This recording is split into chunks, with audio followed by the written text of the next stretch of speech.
Galite pradėti nuo miego reguliarumo užtikrinimo.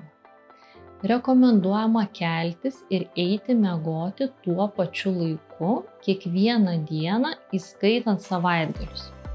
Nakties miegas galėtų prasidėti nuo 10–11 valandos vakaro ir tęstis apie 8 valandas.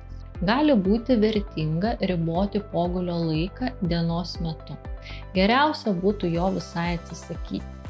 Jeigu tai neįmanoma, pogulis turėtų įvykti iki 15 valandos ir tęstis ne ilgiau nei 1 valandą.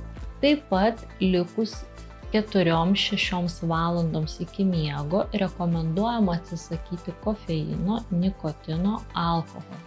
Prieš miegą geriau riboti riebų maistą, vengti persivalgymo.